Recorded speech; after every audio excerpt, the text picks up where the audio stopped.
What's up mga idol? Boss Al, mabigat na desisyon, shocking trade gagawin na. Pero bago mo sana ipagpatuloy ang panonood mo, ay huwag mong kalimutan na mag-subscribe bilang suporta sa aking YouTube channel. Maraming salamat idol. May quick update lang tayo sandali tungkol sa sinabi ng Ginebra coaching staff sa performance ni Ben Adamos. Ayon sa kanila ay hindi daw talaga nila nagustuhan ang pinakita ni Adamos sa naging laban kontra sa SMB. Sino ba naman kasi ang matutuwa sa kanya? Minsan na nga lang siya ipasok ni Coach Tim pero dalawang hindi magandang plays pa ang ginawa niya.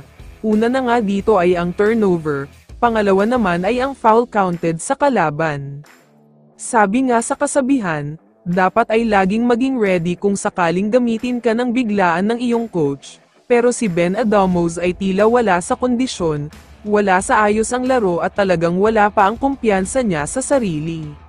Samantala, lumipat na tayo sa balita tungkol sa Barangay Ginebra. Sa ngayon ay hindi pa nabibigyan ng big break itong si Paul Garcia, dahil limited at sobrang maikli lang ang playing time na binibigay sa kanya ni Coach Tim. Sa first game nila kontra sa Rain or Shine ay hindi siya ipinasok ni Coach Tim ng kahit isang beses o 1 second man lang. Sa second game naman kontra sa San Miguel Beermen ay ipinasok lamang siya ng mahigit 3 minuto. Pero may mga sources na nagsasabi na ang dahilan daw pala kung bakit hindi siya masyadong ginagamit, ay may kausap na daw ang Ginebra na isang team na interesadong makuha si Garcia. Ito nga ay walang iba kundi ang Magnolia. Kailan lang ay naglabas ng pahayag itong si Mark Barroca, at sinasabi niyang sobrang nahihirapan daw siyang makapag-adjust sa pagkawala ni Gio Halalon, nasanay daw kasi siya na meron siyang backup guard na matindi ang depensa.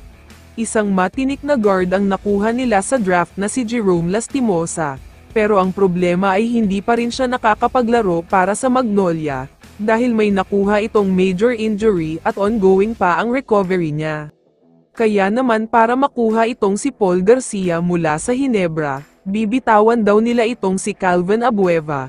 Alam naman nating lahat na matagal na rin ang usap-usapan tungkol sa pagbibitaw na balak gawin ng Magnolia sa kanya. Mabigat ang desisyon na kailangan gawin ni Boss Al, dahil nakasalalay sa kanya kung matutuloy nga ba ito.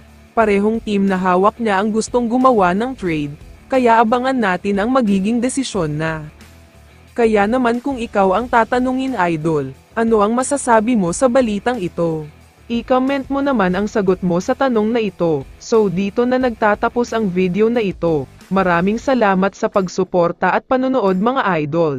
Ingat at bye-bye.